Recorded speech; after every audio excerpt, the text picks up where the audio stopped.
저는 평생 엄마가 차가운 사람이라고 믿고 살았습니다. 어릴 때부터 그랬어요. 친구들 엄마는 학교 끝나면 교문 앞에서 기다리며 호빵을 쥐어주곤 했습니다. 우리 엄마는 한 번도 그런 적이 없었어요.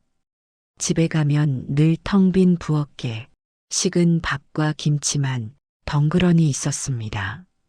중학교 2학년 겨울 독감에 걸려 몸이 떨릴 만큼 아팠던 날이 있었어요. 열이 펄펄 끓는데도 엄마는 새벽같이 아무 말 없이 나가버렸습니다. 저는 이불 속에서 혼자 울며 생각했죠. 나는 사랑받지 못하는 딸이구나. 시험 성적표를 들고 가도 엄마는 흘끗 보더니 그래, 다음엔 더 잘하고 한마디로 끝이었습니다. 친구들은 90점만 넘어도 치킨을 먹으러 간다는데 우리 집에는 칭찬도 포옹도 특별한 날도 없었습니다. 25 결혼을 하겠다고 했을 때도 마찬가지였습니다. 그 남자 직장도 변변찮은데 내가 고생할 거다. 엄마는 제 마음을 묻기 전에 먼저 단정을 해버렸어요. 결국 저는 엄마 몰래 혼인신고를 했고 그 뒤로 우리는 몇 년 동안 거의 말을 섞지 않았습니다.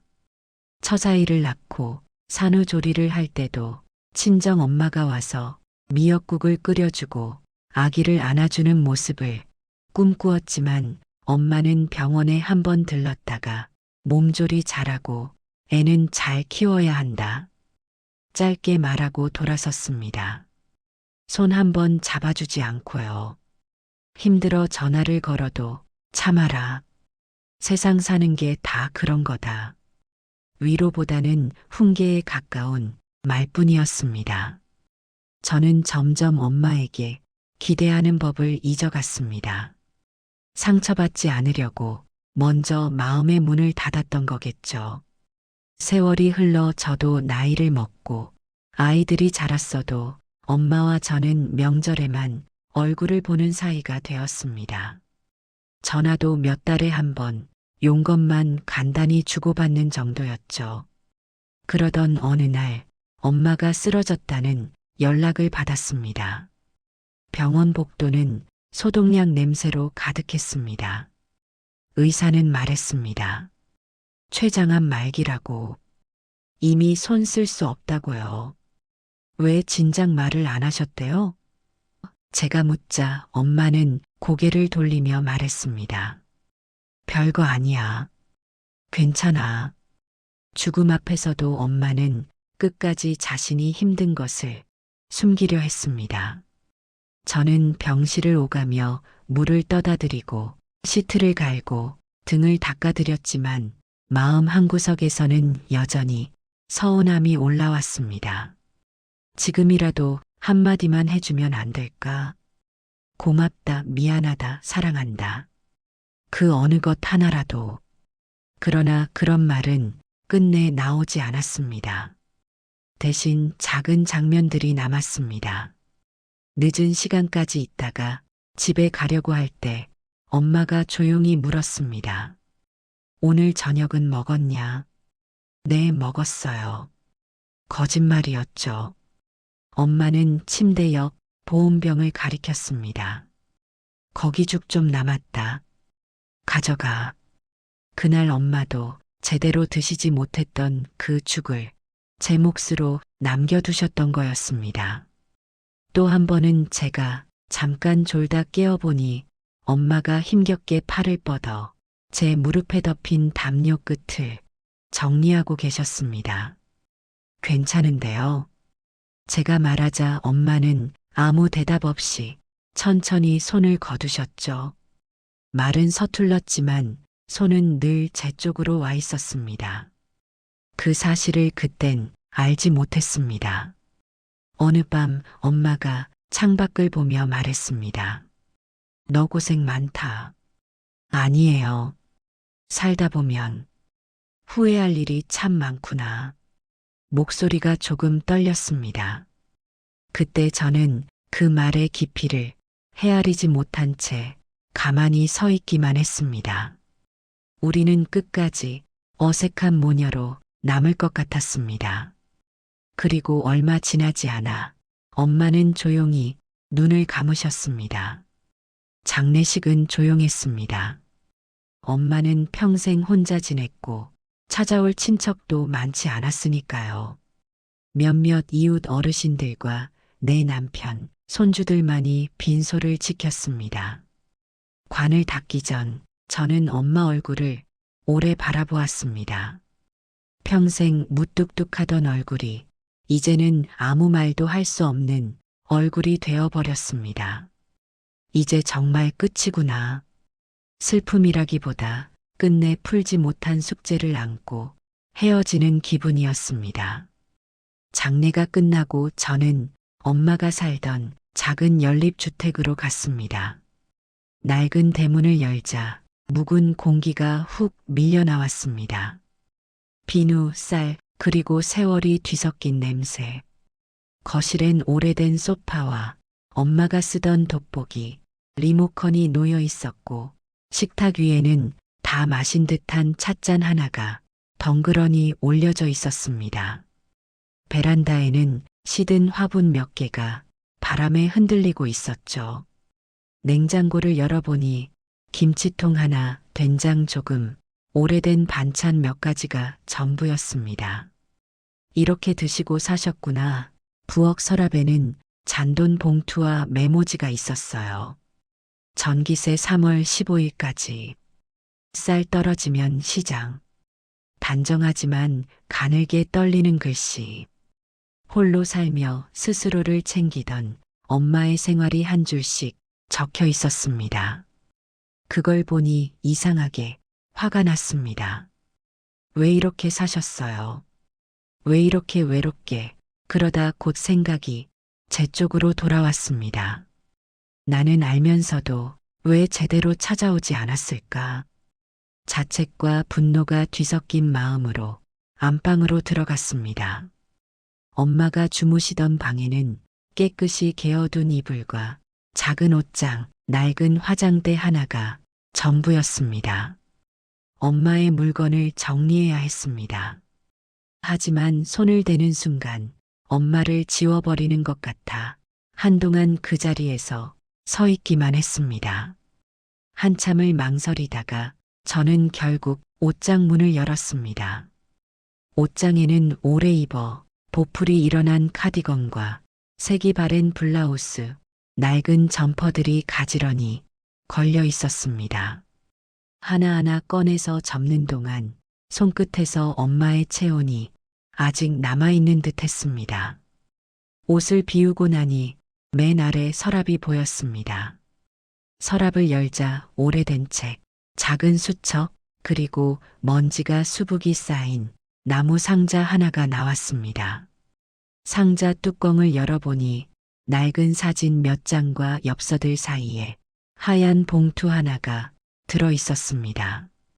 봉투 겉에는 떨리는 글씨로 이렇게 적혀 있었습니다. 딸 수진에게. 제 이름이었습니다. 심장이 한번 크게 내려앉는 느낌이었습니다. 봉투는 노랗게 발해 있었습니다.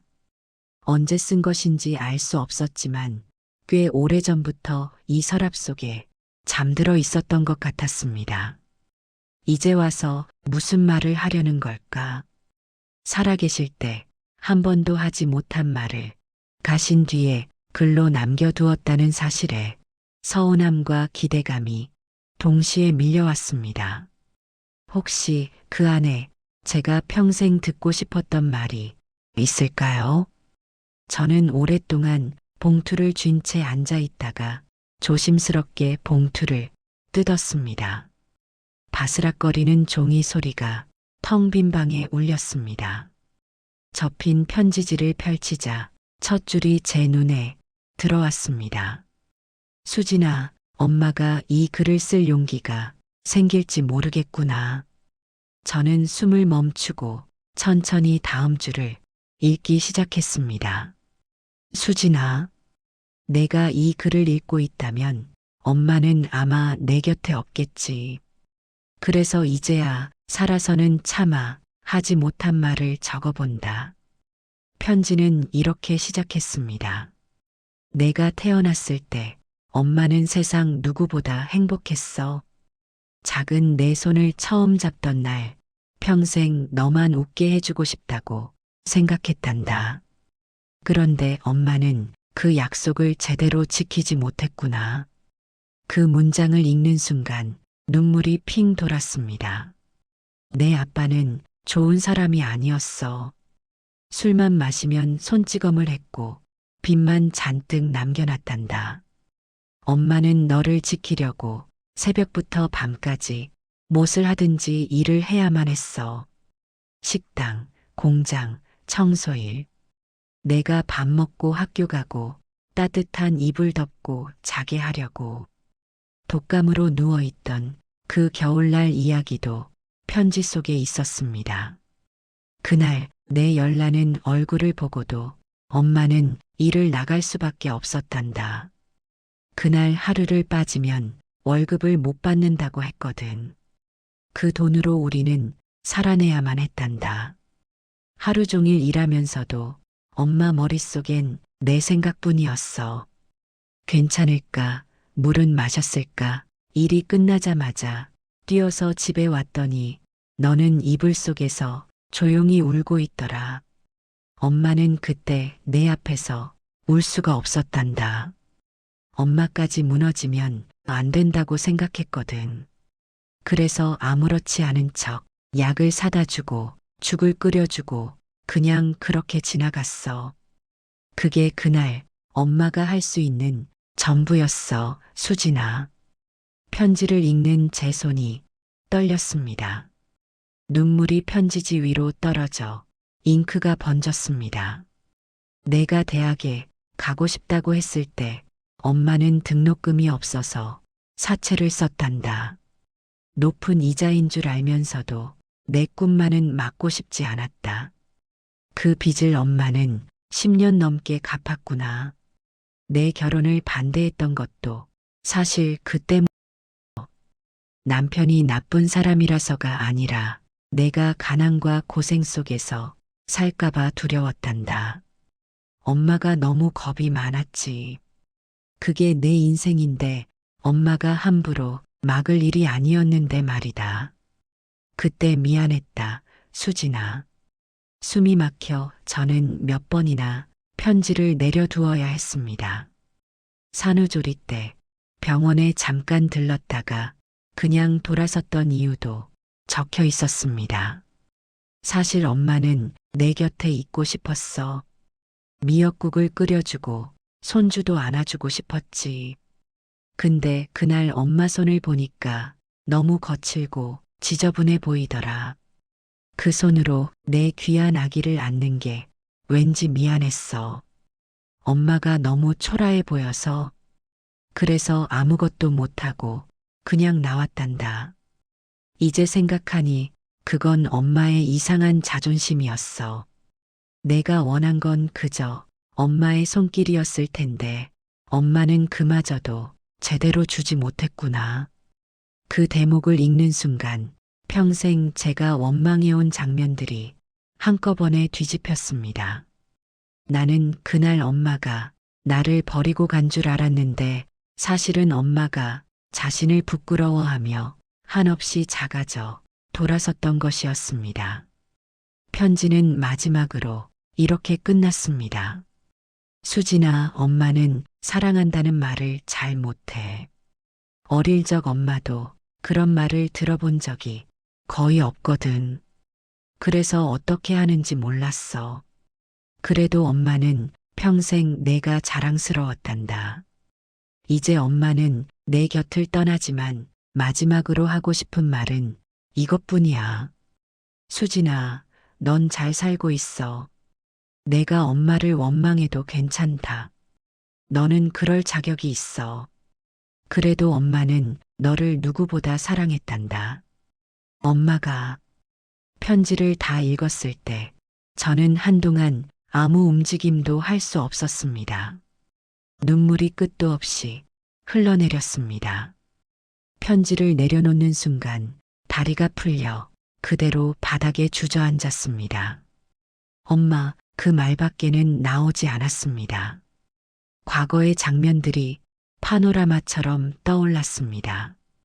열이 나던 겨울날 이불 속에서 엄마를 미워하며 울던 어린 나, 결혼을 반대하는 엄마에게 내 인생에 간섭하지 말라고 소리치던 나, 병실에서 엄마가 건넨 죽을 밀어내며 됐어요라고 차갑게 말하던 나, 모든 순간 엄마는 나를 사랑하고 있었습니다. 그런데 저는 그 사랑을 보지 못했습니다. 아니, 보려고도 하지 않았습니다. 왜 말을 안 하셨어요? 왜 이제야 이렇게 말하는 거예요? 저는 편지를 가슴에 안고 엉엉 울었습니다. 부엌으로 가서 엄마가 쓰던 사기 밥그릇을 만져보았습니다. 평생 그 작은 그릇에 밥을 덜어 드셨겠지요. 베란다의 화분을 쓰다듬었습니다. 이미 시들어버린 꽃이지만 엄마는 매일 아침 물을 주며 말을 건네셨겠죠. 안방으로 돌아와 엄마의 베개를 끌어안았습니다. 베갯잎에서 희미하게 엄마 냄새가 났습니다. 고맙다고 한 번이라도 말할 걸 후회가 밀려왔습니다. 왜 엄마에게 묻지 않았을까요? 어떻게 살았는지, 무엇이 힘들었는지, 무슨 꿈이 있었는지, 왜 한 번도 엄마 손을 제대로 잡아드리지 못했을까요? 거실에 놓인 영정 사진 앞에 앉았습니다. 사진 속 엄마는 어색하게, 그러나 분명 웃고 있었습니다. 저는 처음으로 엄마에게 진심을 말했습니다. 엄마, 이제 조금 알 것 같아요. 왜 그렇게 사셨는지, 왜 말이 없으셨는지. 엄마는 차가운 사람이 아니었어요. 그냥 저를 지키려고 버틴 거였죠. 미안해요, 엄마. 몰라서, 보지 못해서 미안해요. 그날 밤 저는 엄마 집에서 하룻밤을 더 잤습니다. 엄마가 덮고 자던 이불을 덮고 엄마가 바라보았을 천장을 올려다보며 엄마도 이렇게 혼자 눈물 흘렸을까 조용히 생각했습니다. 이제야 조금 엄마가 보이기 시작했습니다.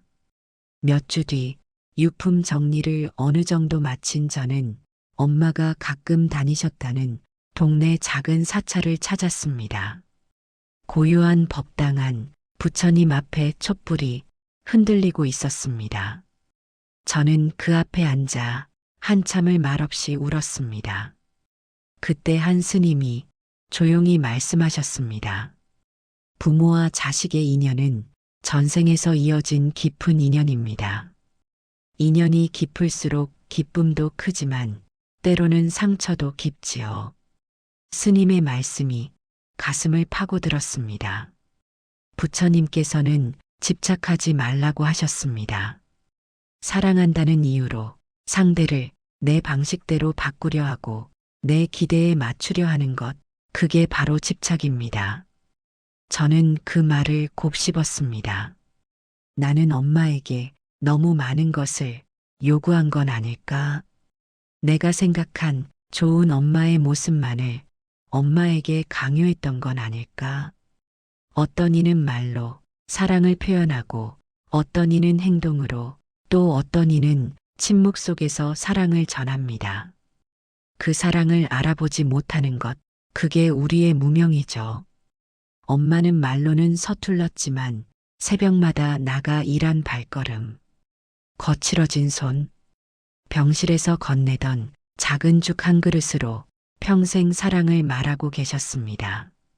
스님은 마지막으로 이렇게 말씀하셨습니다.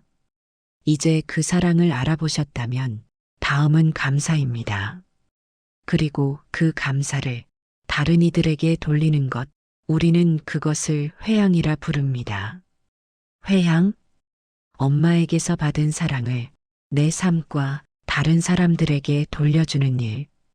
그 말을 듣는 순간 엄마의 편지는 단지 한 사람의 고백이 아니라 제가 앞으로 어떻게 살아가야 하는지 알려주는 작은 가르침이라는 걸 깨달았습니다.